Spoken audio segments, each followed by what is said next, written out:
So I've called this video the female empowerment paradox. I was originally going to call it when men give women everything, women will destroy everything, but I thought that was a little bit long.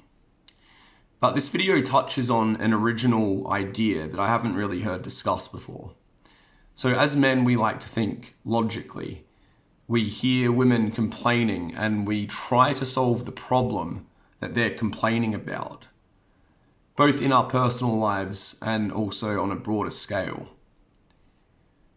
So we understand now that nice guys finish last, whether it be the men who are complete simps or men who simply expect mutual respect and low toxicity in a relationship without all the drama. Women just love drama.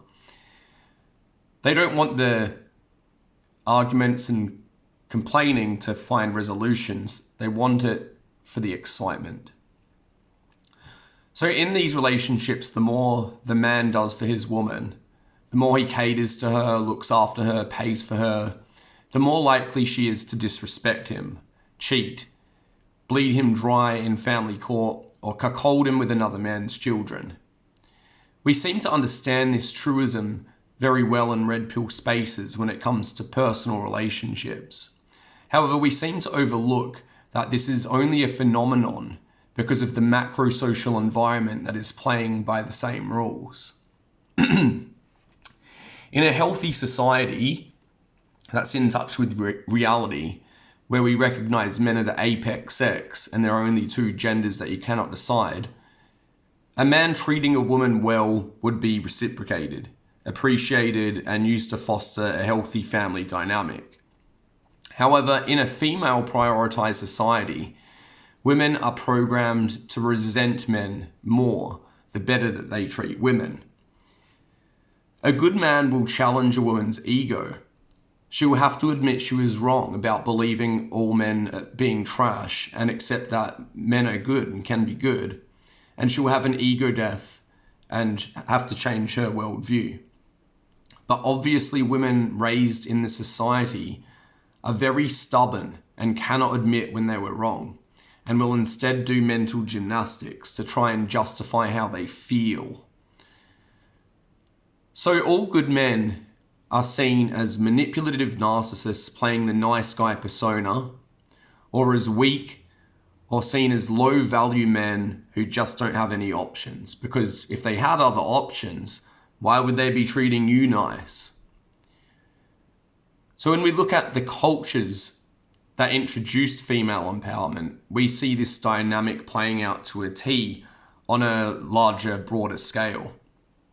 Western countries created by white men were the first countries in modern times to give women rights and privileges above that of a man.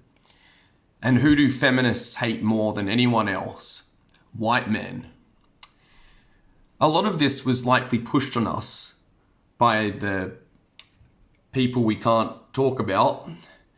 But a lot of it is also pushed by white men who either believe that women are perpetually oppressed by men or are simply putting up a facade out of fear of losing female or social validation and pretend to believe in the woke rhetoric.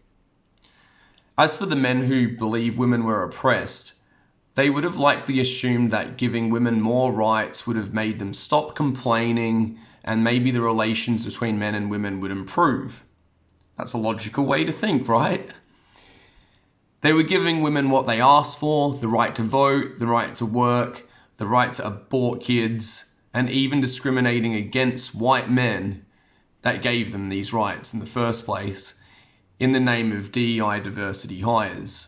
But with all of this, women, have they shown appreciation towards white men? Or do they seem more angry than ever and want to destroy white men entirely? We've been silenced from social media methodically, discriminated against in hiring practices and university placements, and even our beloved Disney movies and superheroes are boycotting white men, unless of course they are some kind of rainbow person. This is the female empowerment paradox. The more rights a group of men give women, the more resentful those women become of that group of men. They no longer feel protected by that group of men because they have manipulated them into submission. It's very primal and subconscious. Western women, white women, seem hell-bent on introducing replacement migration from non-white countries.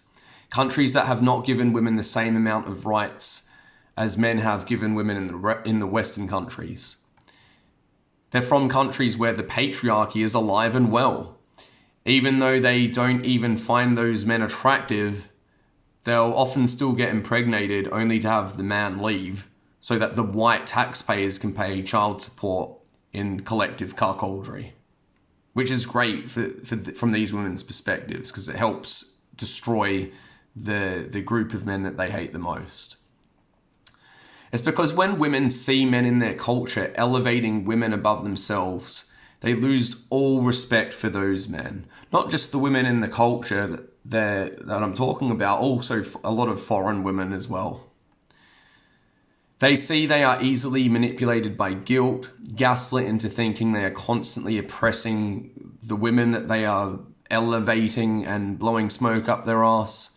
And they crave men or women from other backgrounds to come and take over positions of power and completely decimate the population of men that gave women more rights to begin with.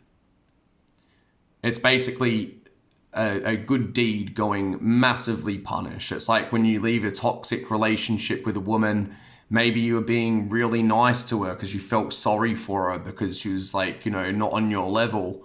And then you treated her really well and then they punish you by just completely abusing you and throwing you under the bus. It's quite a common phenomenon.